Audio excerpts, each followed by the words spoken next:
a story treatment that would get written and rewritten several times before becoming the episode proper.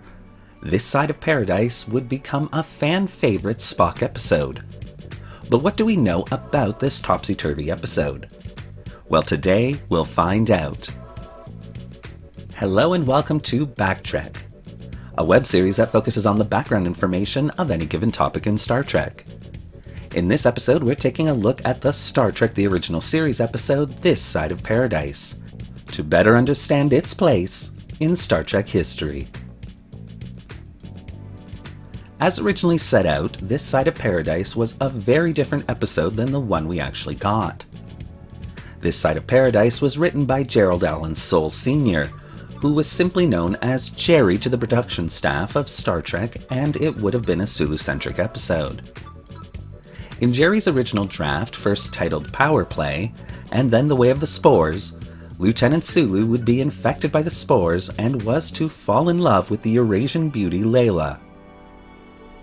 Starting the episode off, McCoy would have diagnosed Sulu with a terminal condition, and Sulu would make the decision to resign from Starfleet after this one final mission. Of course, the spores would cure our favorite helmsman, and the Enterprise would ride off into the sunset under Sulu's experienced hands. The spores would also be a communal intelligence, that when they possess someone, they would grant that person special telepathic abilities, joining them to the hive mind of the Spore Collective. The spores' healing properties were even so great that they could bring the dead back to life. And what was the cure to these rascally little buggers? Well, some people were immune naturally due to their blood type, but the real cure was alcohol. Get drunk and the spores die. In fact, the original draft would see Kirk leap onto Spock and force liquor down his throat to restore the Vulcan to normal.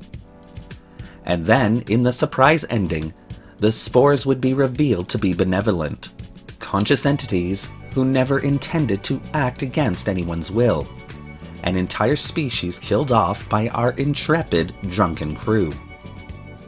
Gene Roddenberry hated this story, so much so that he was tempted to throw the entire idea into the unworkable pile and forget about it.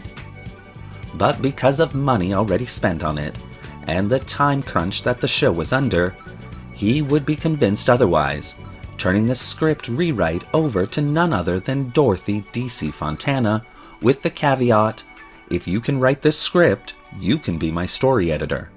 And Fontana would take up that challenge. Fontana immediately saw the same problems with the stories that Gene did. First, for the crew to be infected with the spores, they were all unrealistically stumbling into a deep dark cave where the spores were supposedly housed. Second, the Sulu aspect of the story, with the coincidental terminal disease that just happens to get cured by these spores, was completely unbelievable. And lastly, our main characters just didn't feel like the ones we had come to know and love, with Kirk actively committing genocide of a species, and Spock running around causing trouble like an imp of old. It was actually Fontana's problem with Spock's characterization that would present her with the solution, to turn the entire story around to a Spock love story. Instead of a deep dark cave, the spores would flourish in the light. Instead of a communal intelligence, the spores would simply belong to plants, and any whiff of a terminal disease being contracted by any of the Enterprise and crew members would be completely dropped by the wayside. What Fontana would do would be to take an unworkable script and turn it into a treasured Spock story, a what-if type of scenario where the audience could see the depths of Spock's soul without in the end losing what made his character great in the first place. A little bit of Trek trivia for you all here is that although fandom was quite happy with the script, the original writer Jerry Soule was not. So unimpressed was he with Fontana's rewrite that he would demand his pseudonym of Nathan Butler be used in the credits instead of his real name. Leonard Nimoy would also have serious trepidations when it came to the script as well, only being told that Fontana was working on a Spock love story for him, Nimoy was prepared to go to war to protect his character. Of course, once he actually had the script in hand, most of his fears vanished, and after viewing the final product, he would declare This Side of Paradise a really nice story. Ralph Sininsky would direct this outing into the Trek universe. Ralph built a long career directing television episodes as well as television movies beginning in 1958. During that career, he directed 7 episodes of the original series, such as Metamorphosis, Obsession, and Is There in Truth No Beauty? Ralph is currently the oldest living production staff member who worked on the original series, at the young age of 98. Jill Ireland would join the cast as Leila Kalomi, Spock's love interest in the episode. Jill would have 54 acting credits to her name from 1955 through 1987, including several roles on the TV series The Man from U.N.C.L.E. Sadly, her life would be cut short and she died of breast cancer at the age of 54 on May 18, 1990, having spent the last part of her life conducting a courageous campaign to increase national awareness and the importance of early detection of that terrible disease. Frank Overton would round out this week's guest cast as Elias Sandoval.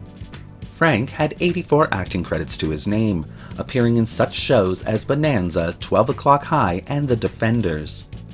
Sadly, however, Frank's life would also be cut short when he suffered a heart attack on April 24, 1967, just over a month after This Side of Paradise premiered. He was 49 years old. Another little bit of Trek trivia for you all here is in regards to the filming schedule for this show. Originally, The Devil in the Dark was scheduled to be filmed before this episode, with Ralph Sininsky directing it, and Joseph Pevney directing This Side of Paradise. But during pre-production for the 2 episodes, they were switched and changed directors.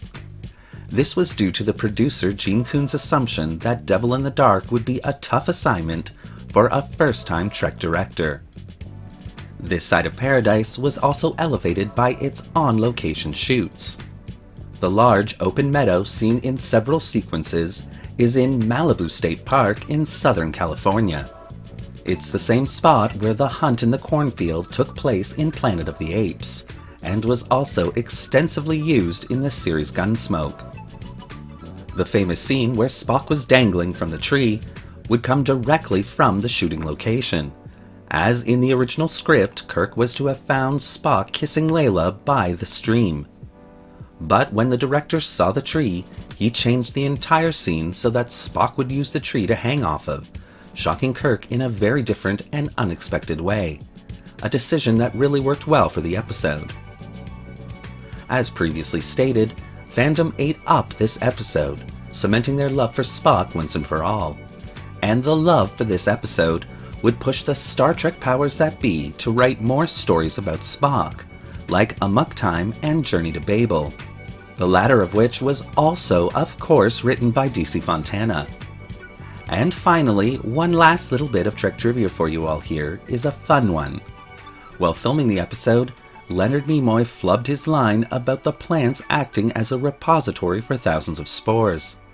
Instead, he ended up saying that the plants acted as a suppository, which ended up cracking up the entire crew for days and eventually landing itself in Gene Roddenberry's very own blooper reel.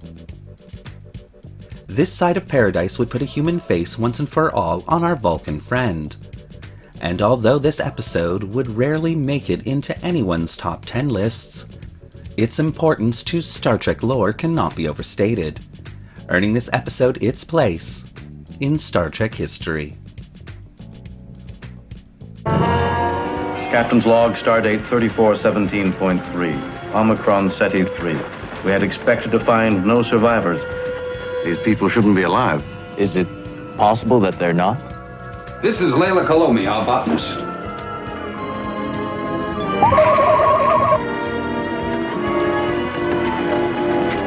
Lieutenant, put me through to Admiral Comac in Starfleet. Oh, I'm sorry, Captain. I can't do that. I said get back to your station. No, sir. This is mutiny, mister. Yes, sir.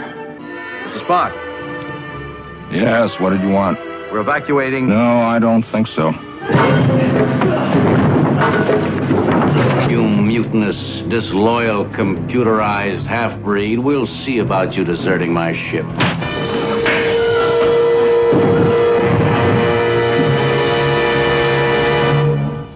Thank you for watching today's episode of Backtrek. What do you think of this side of paradise? Did you enjoy the deep dive into Spock's soul? Well, leave your comments in the section below. And don't forget to like the video and subscribe to the channel, hitting that little bell icon so you won't miss a single video we release. Also, as a follow-up, tomorrow there will be a special presentation of the Star Trek Insights documentary snippets that went along with the Sci-Fi Network's airing of the original series, so be sure to check that out. Want to help the channel defeat the Spore Collective? Then consider becoming a channel patron. The link to our Patreon account is in the description below. Thanks again for watching. Live long and prosper.